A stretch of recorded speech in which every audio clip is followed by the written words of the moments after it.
Welcome back. Like I said before we went on that short break, I was saying that Nigerian beats has been making waves all over the world. Beats like Juju, beats like the Fuji, the High Life, and the almighty Afrobeat.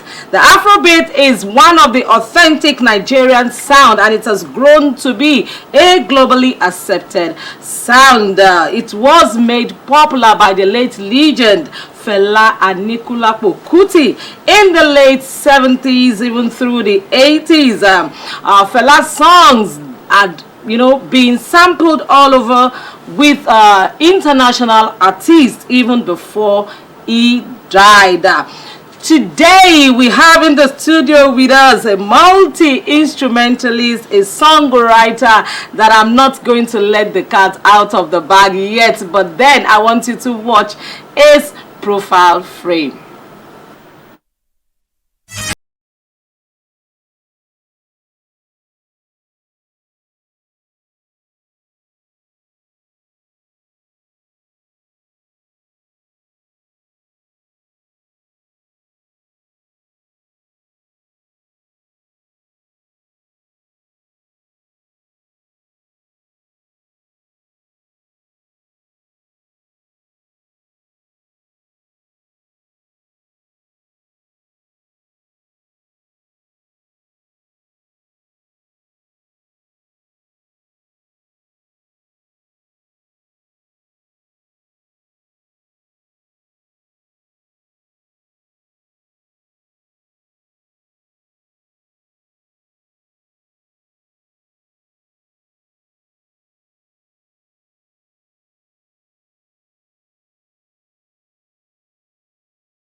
Wow, just like he was saying, wow, wow, wow.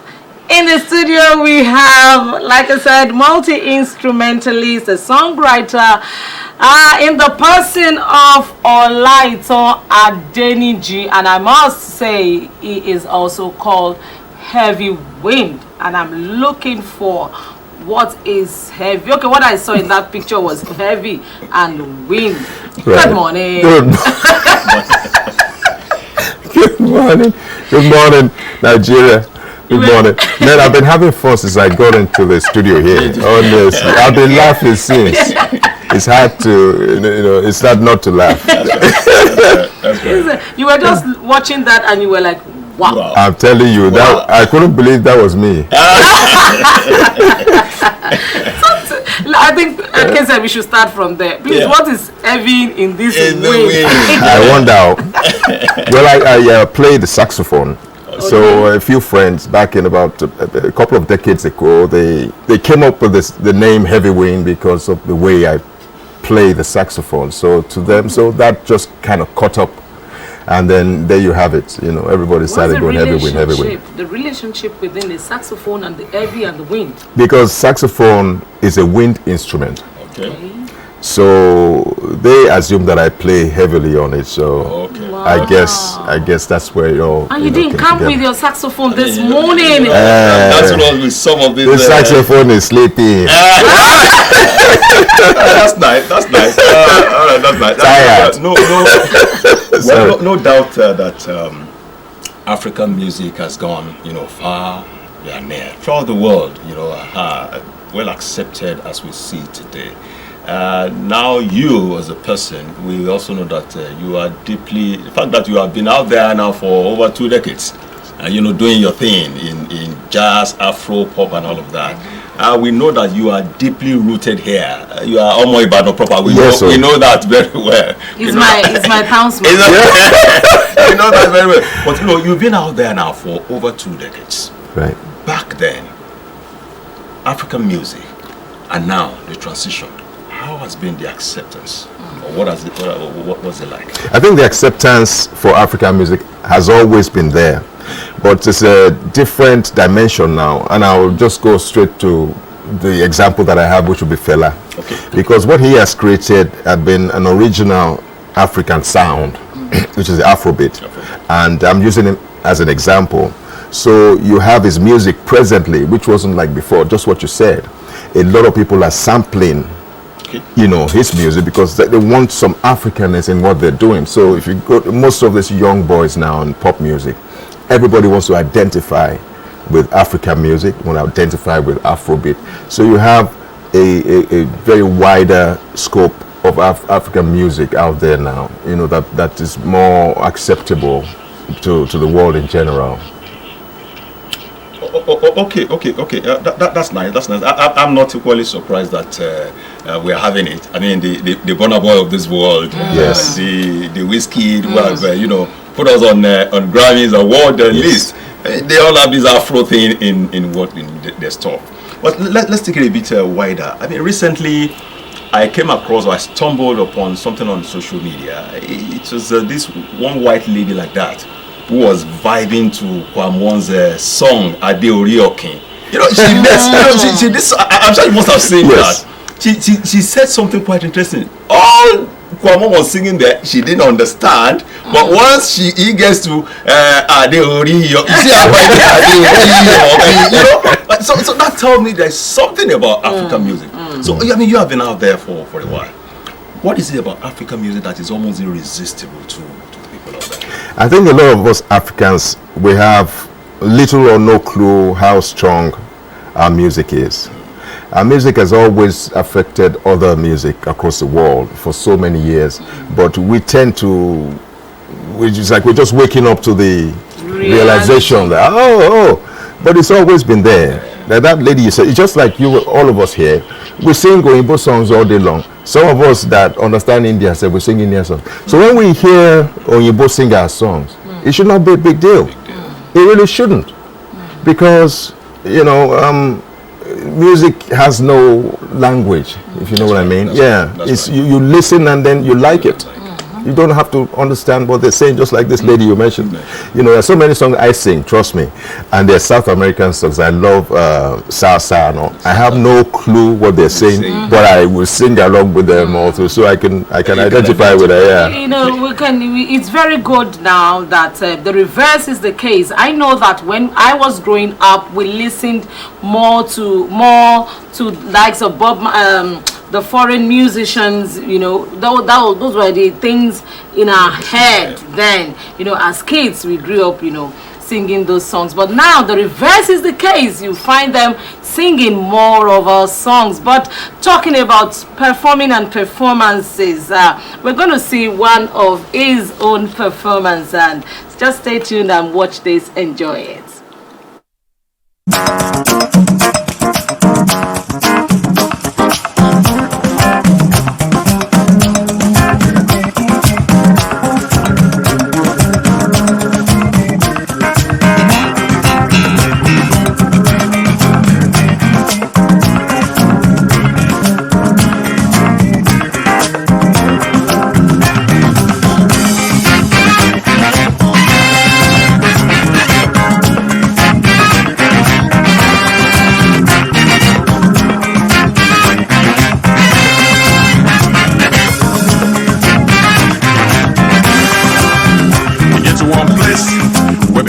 People, they get together.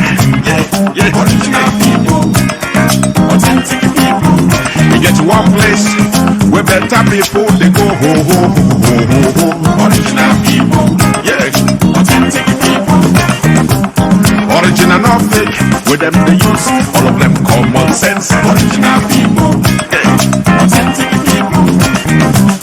Original not fake, with them they use all of them common sense. Original people, authentic people. Make we go to the popular side.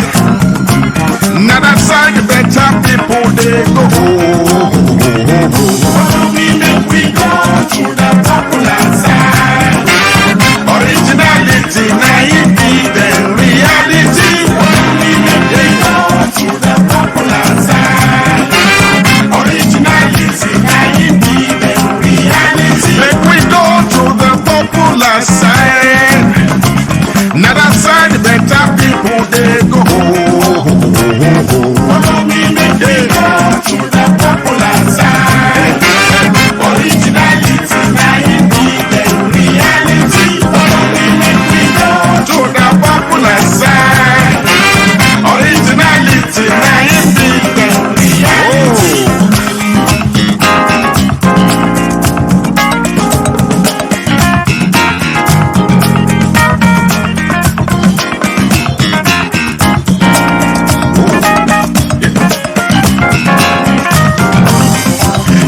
Make I tell you how you must to qualify.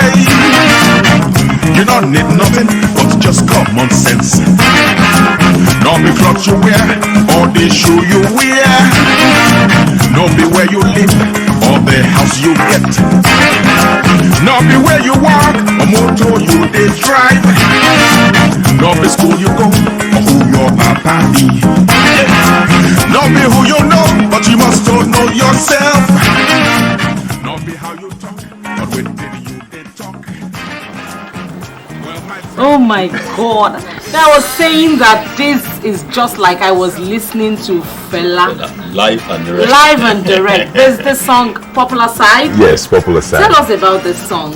Well, the song Popular Side, I mean, I've always wanted to play Afrobeat the way it should be played. That is having all the elements of Afrobeat in it. So I needed to study Fela, who's the the king founder, of, the king of Afrobeat. of the beat. So what are the elements he uses in his sound?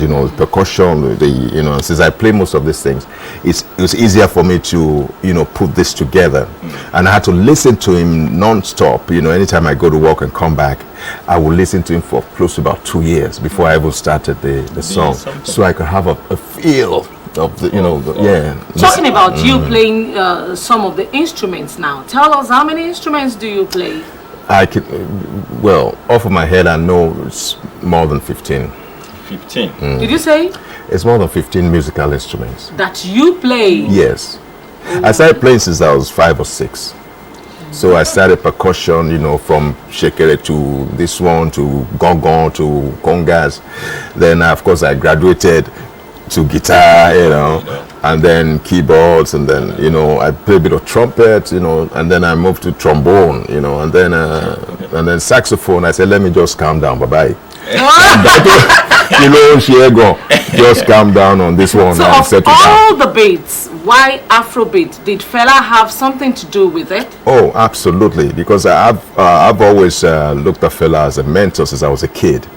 My dad had most of his albums then, so we would listen. In fact, he's taking us to school. We were listening to Fela, so of course that influence. And then to me, I was like, look at how these people are using instruments now. Oh, I want to play this thing too.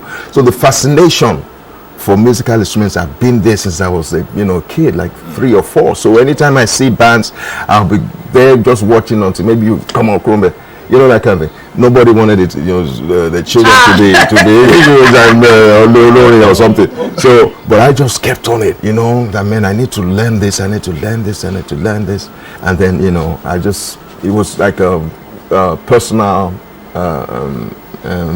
drive for me to learn the instrument. I particularly I'm not surprised that you are a multi-instrumentalist, because Fela, who is your model, is also exactly. So he does so. He did while he was alive. He did so many of that. Actually, I also going to take you up on particularly this work that you featured in Fela and the Calcutta Queen. When I watched that the dance drama, everything, Number one, I dock my hat for Bola Austin Peters. Amazing. Fantastic lady, Amazing. Amazing lady. You know, she's good at what she does. You understand? Absolutely. At some point, I when I look at you from the back view, it's very easy to mistake you for Fela because of the delivery, the perfect way you interpreted it. In fact, thumbs up for you too. Thank you very much. Thank you. At some point, actually studied that man. Man, I'm wondering whether it's you that located, that found Bola, or Bola that found you. Exactly. How did you get that role? It's so funny because I think she was working on it at the time. So I got a call from a good friend of mine while she wanted to start the project. And he said, hey, listen, I'm with Bola now. She says she wants to do Fela, but I told her she doesn't know what she's doing yet, or she talks to you. Now, that's someone that have known me for years, so he probably had an idea, because, I mean, myself and him, we were like shrine boys. We were always at Fela's, almost every day we will be with Fela at the shrine. So he said, I need to talk to you first. So that's how, we came together. So I spoke with her, and then we had a meeting, and then I said, I've never acted before. But of course I have stage experience, so I mean that so I understand a bit of stage geography. But since Fela is like my adopted father, so it was easier for me to understand the man. And interestingly, one of my coaches was Yeni Kuti. Okay. I spent about 3 months, with her. She was telling me a lot about Fela and his movements. That's the daughter. That's the first daughter. Yeah. He said Fela will not sit like this. So which one are you doing? You'll have to do like this. So I went. So I had to catch up a lot. And then a lot of Fela's musicians that I've known for years, they also came out to help. So there's so many people, and then the actors that I acted with, a lot of them too, very good actors. They were able to help me, fine tune what I was doing. And then of course I had to do a lot of research. I had to read all his books. I had to watch, his mannerisms, his nuances, and things like that. You know what I mean? So, but the fact that I love the man, it was much so easier. At some point I was wondering for how long this man has been living in your head. The way so you can see now, that's over about 45 years ago. Yes. Wow.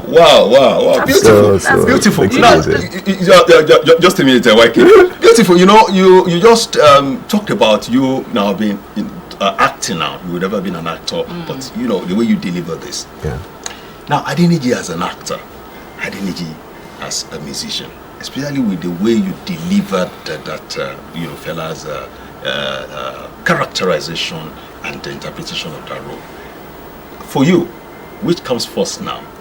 I'm tempted to want to ask music or acting. When did you stumble on the other? Or have you been acting ever since? Before. Oh, before the. No, after.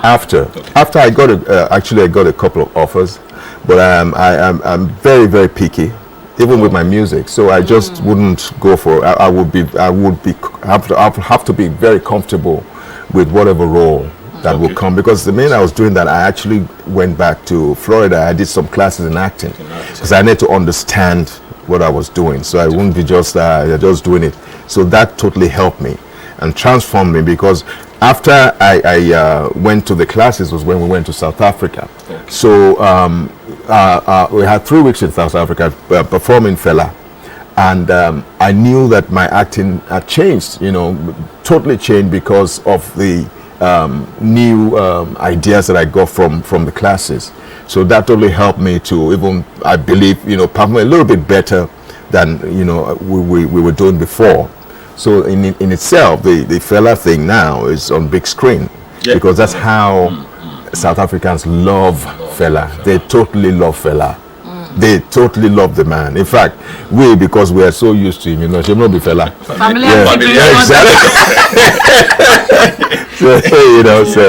But I will do both, because as an artist, I think we should be open to whatever gift you have. Sometimes you don't know until you get a chance to. So that was what helped me to get out there to discover that. Because we will soon let you go. We've been talking about Fela, you loving Fela having influence in your life and all that. Now, would you say that you share some similarities with Fela? Well, with due respect, it would be an Talking injustice. about his activism, Yeah. talking about his love for women. Okay, let me separate. let me separate this thing the way it's coming to me. Okay. Because I would say, fella, it would be an injustice for anyone to, at any point in time, to want to compare himself with this man. Just leave him alone. He's a strange one, Abamieda. So anything else na counterfeit. So let's just put that out there first. Okay. Now, the things I have in common with him, that again, looking at him, I wanted to have that as well, would be being a multi-instrumentalist, because he played everything. So I said, man, I need to learn all these things too myself. And then I'm not a showman. I'm very laid back and shy. So I needed to come out of my shell to that. So I didn't have that, that showman. The women are. That's Abamio. This one is play. So you see, that's why I said there are two different. Even one woman said. So of course, it's a totally different. No. How did it? I kept asking myself, hey, now wow. Okay, let me ask you this. I've watched so many things about you, and I've heard you say severally that your kind of music is not commercial but passion driven. Are you saying that it doesn't pay the bills? If you play the kind of music I play, which would be world music, Afrobeat, folk songs and whatnot, and they're not popular music. So we have to identify that. They're not popular. So that means, you will have your own community of people that listen to you on a regular. So you have your own fans, you have your followers, people that love what you're doing. So for me, Afrobeat is a way to go, because it's African, it's totally African. It wasn't borrowed. It was created by an African. So does it pay the bills? Pay the bills. Quickly. I wouldn't say it pays the bills, but you can get by. You get by with what you get, because you have the copyright laws protecting you, because I record most of my stuff outside, not here that helps. And then a few other things like talking about royalties. Getting by. Yes, at least something to keep you going. It's been such an interesting time talking with our guest this morning, Olaitan Adeniji, aka Heavywind. Thank you for being our guest this morning. Thank you very much for having me. It's been so much fun.